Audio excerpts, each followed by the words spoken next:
Corinthians! Salve Timão, eu sou o Duca Reis e amanhã tem Corinthians em campo, Corinthians e Ceará pelo Campeonato Brasileiro, Corinthians muito desfalcado, quem será que vai atuar no lugar do Pedrinho? Também vou mostrar para você o gol dele, Pedrinho com a camisa da Seleção Brasileira Olímpica. Ontem à noite ele brilhou na vitória do Brasil contra a Colômbia por 2-0. E aqui você também vai saber sobre a agenda do Corinthians para o final de semana. Tem futebol feminino na semifinal do Brasileirão, tem também o basquete do Timão, tem o futsal. Mas antes de entrar nesses assuntos, eu peço a você que se inscreva no canal e ative o sininho para receber as notificações e assim ficar por dentro de tudo que se passa no Corinthians. E hoje cedo o Corinthians realizou o último treinamento visando a partida de amanhã contra o Ceará na Arena Corinthians às 11 da manhã. Para essa partida o Corinthians jogará muito desfalcado, não terá o Fagner na seleção brasileira, o Pedrinho na seleção olímpica, Arauz na seleção olímpica do Chile, Sornosa na seleção do Equador e Everaldo machucado. O Corinthians, que por lugar do Fagner, o Fábio Carille já decidiu pela entrada do Michel Macedo, lateral direito, que não vem fazendo uma boa temporada. Já para o lugar do Pedrinho, fica a dúvida. Durante a semana ele treinou com o Jadson nesse setor, mas eu não duvido, eu não descartaria a hipótese do Gustavo entrar como centroavante e o Wagner Love jogar pelos lados. Acho, inclusive, que essa seria a melhor alternativa, já que o Ceará virá com uma equipe bastante fechada e a bola aérea pode ser uma solução para furar essa retranca.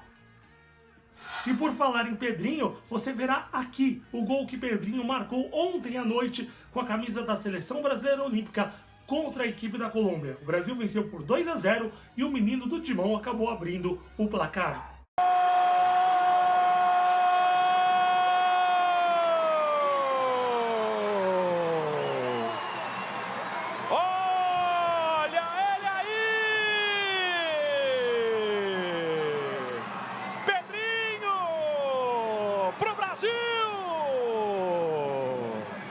Aquilo que a gente já chamava a atenção, a pressão do Matheus Cunha em cima do Garcia.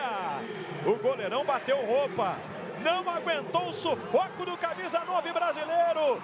Você vê que ele também apanha da bola, domina esquisitão. O Matheus Cunha pressiona e depois um tremendo de um azar, né?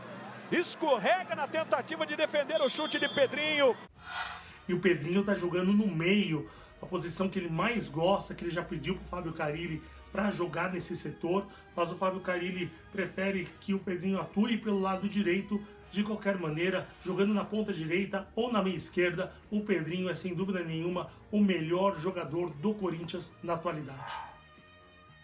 Ao longo da história, Corinthians e Ceará já se enfrentaram 21 vezes. O Corinthians venceu 10, empatou 8 e perdeu apenas 3. Marcou 28 gols e sofreu 15 gols. Inclusive, nesse ano, o Corinthians eliminou a equipe cearense pela terceira fase da Copa do Brasil. Mas o confronto que me chama mais atenção, que me traz uma boa recordação, ocorreu no dia 16 de novembro de 2011, jogo válido pelo Campeonato Brasileiro daquele ano.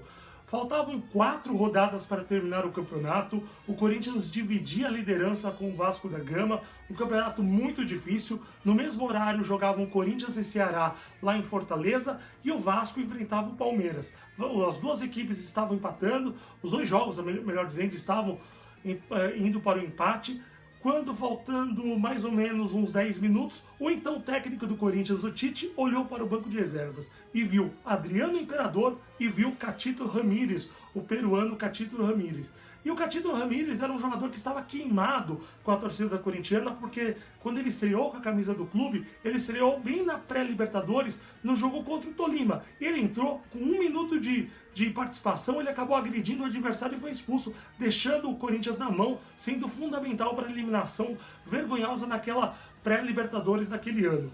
E aí o que o Tite fez? Colocou o Adriano Imperador? Não, o Tite acabou colocando ele, Catito Ramírez, no lugar do Danilo. E o Ramírez, numa jogada individual, numa jogada espetacular, acabou marcando um golaço que deu a vitória ao Corinthians. Ou o Alex, os dois estão machucados e o Paulinho suspenso. O Jackson de São Paulo vai saber depois dessa arrancada do Ramírez. Chegou na cara do gol!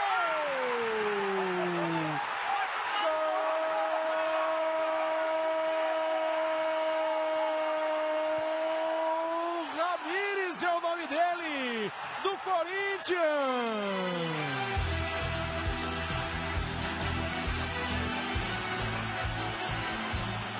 Lançamento do Ralf pro Ramires. Futebol tem estratégia, o técnico bola, o jogador se aplica. E tem o imponderável, tem o surpreendente, como o peruano Ramires, que sai do banco. Mais um meio-campista que entra, recebe.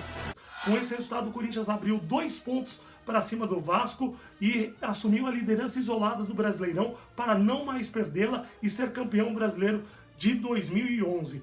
Portanto, um jogo que me traz boas recordações e que teve um herói improvável. E confira a agenda do final de semana corintiano. E hoje à tarde o Corinthians estreia na terceira fase do Campeonato Paulista Sub-20 e pegará o Guarani lá em Morungaba, interior de São Paulo. E hoje à noite o Corinthians enfrenta o Joinville, lá em Joinville, pela Liga Nacional de Futsal. Mesmo com 2 jogos a menos, o Corinthians ocupa a vice-liderança do torneio, 1 ponto a menos que o líder Cascavel. E no sábado, 2 partidas 11 horas. Em Jarinu, Corinthians e Red Bull pelo Campeonato Paulista Sub-17. E a Arena Corinthians vai ferver com Corinthians e Ceará pelo Brasileirão. E no domingo, às 11 horas, no Ginásio Poliesportivo Vladimir Marques, Campeonato Paulista de Basquete Masculino, Corinthians e Rio Claro. E às 2 da tarde tem a primeira partida da semifinal do Campeonato Brasileiro de Futebol Feminino, em Cariacica, Espírito Santo, Flamengo e Corinthians. Então é isso, espero que o final de semana corintiano seja repleto de vitórias. Então eu volto na segunda-feira a partir das 11 horas com todas as notícias do Corinthians. Então inscreva-se no canal, ative o sininho para receber as notificações, dê um like, compartilhe com os amigos e salve Timão!